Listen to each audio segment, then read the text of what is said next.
Las novedades más importantes del deporte llegan a En Perspectiva con el equipo de Por Decir Algo. Presentan RE/MAX Focus, desde hace 9 años la empresa inmobiliaria más importante del país, y Juan construye un lugar para todos tus lugares. Sebastián Moreira, buen mediodía. Buen mediodía, Javier, buen mediodía para todos por ahí. Bueno, buen mediodía, sí, pero un poco tristes. Bueno, no sé si da para tanto, pero sí un poco decepcionados.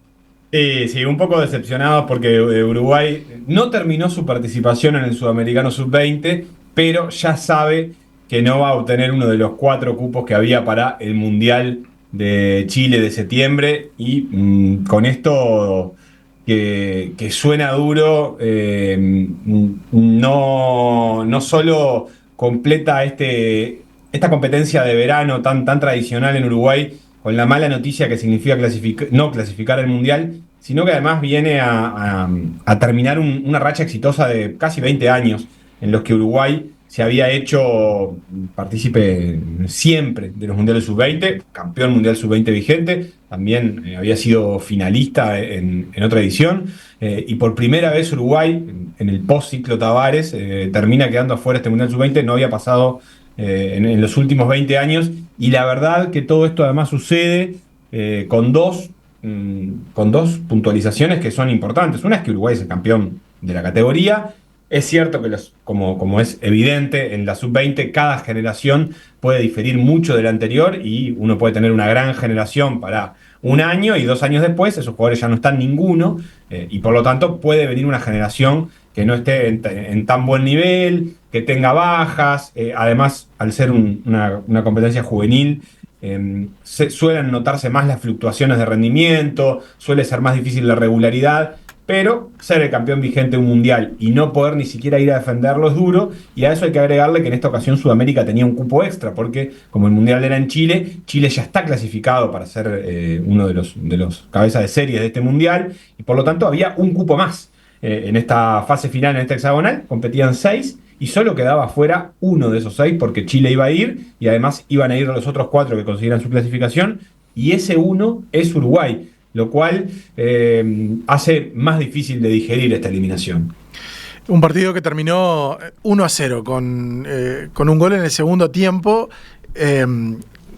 A ver, yo sin saber nada sobre fútbol, pero contanos un poco cómo fue el partido y el rendimiento del equipo que parecería que se cayó durante esta segunda fase del campeonato, ¿no?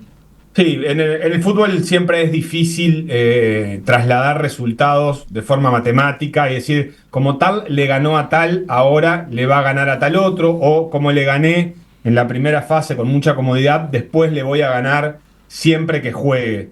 Y en las categorías juveniles, trato de subrayar esto siempre que puedo, eso aún es más difícil de hacer.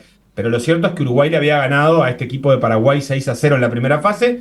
También Argentina le había ganado a Brasil 6-0 en la primera fase y ayer empataron 1-1. Bueno, Uruguay no pudo repetir ni cerca aquel resultado que había tenido en la primera fase, pero hay que entenderlo en el contexto en el que jugó este partido Uruguay. Yo creo que anímicamente, y eso se notaba en la cancha, el equipo llegó muy golpeado, y lo más difícil de hacer para Uruguay era conservar la sensación de que estaba en competencia y en partido, independientemente de lo que pasara, porque lo cierto es que Uruguay, incluso podríamos decir que un empate lo mantenía, matemáticamente lo mantenía en competencia, seguía siendo difícil, pero bueno, lo mantenía en competencia.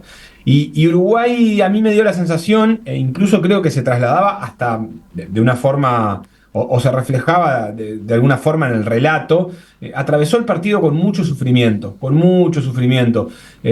dificultades para llegar a tiempo a la pelota dividida, con dificultades para conectar, para dar pases sencillos, y eso creo que tiene que ver con lo anímico. Yo no tengo duda que Uruguay, que no fue un espejismo el rendimiento de la primera fase, pero tampoco tengo duda que cuando uno empieza a acumular derrotas, cada partido se hace más difícil y muchas veces lo que pasa por la cabeza es la sensación de que querés que esto termine, que ya Claro. no hay más nada para hacer.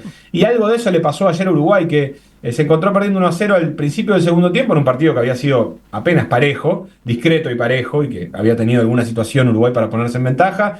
Y después de eso, si bien tuvo ese natural empuje que tienen los cuadros que van perdiendo, la verdad es que casi no encontró situaciones de gol hasta muy al final del partido. Recién en los últimos 5 o 6 minutos aparecieron un par de atajadas, un tiro afuera del área, alguna llegada con más claridad, pero después Uruguay le había costado ponerse con las armas que había mostrado, ante un Paraguay que había pasado mucho en el medio, porque por ejemplo no tenía el mismo entrenador, y realmente se terminó diluyendo el partido, con la sensación que Uruguay estaba jugando más con un ánimo de derrota o de tristeza que con un ánimo de épica, lo cual no significa que Uruguay no lo hubiera podido empatar o incluso ganar, pero la sensación en cancha que yo tengo es que Uruguay se fue desmoronando después de esta serie de derrotas seguidas. Ahora le queda solo un partido.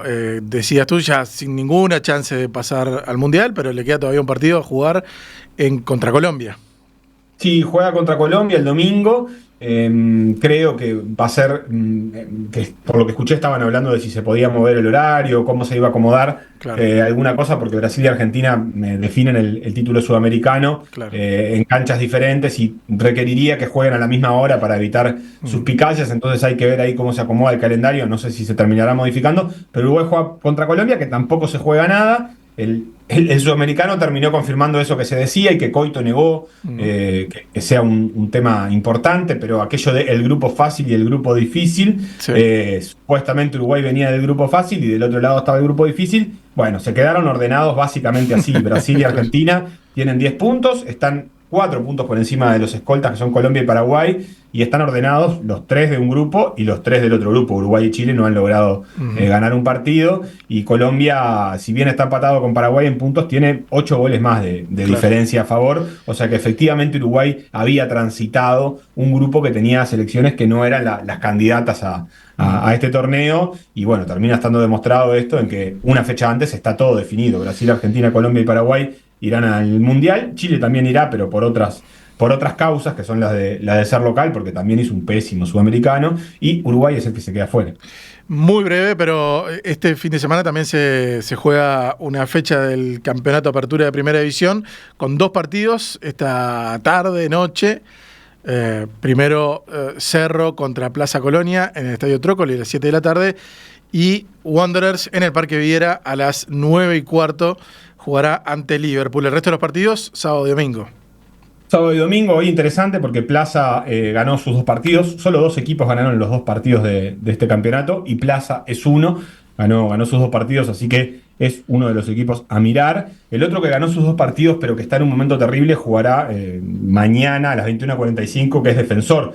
Defensor ganó los 2 partidos del campeonato local, juega ahora contra Racing esta tercera fecha, pero tuvo una eliminación entre semana que realmente es muy dolorosa. Perdió con el Monagas de vuelta 2-0, y quedó eliminado con mucha luz contra el equipo venezolano.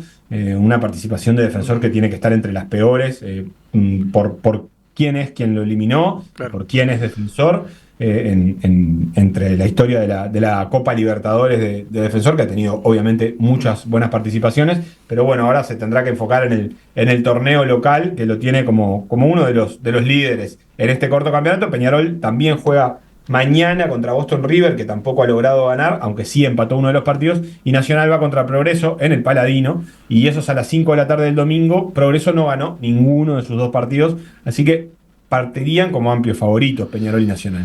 Sebastián Moreira, por decir algo, muchas gracias. Nos encontramos el lunes, un abrazo.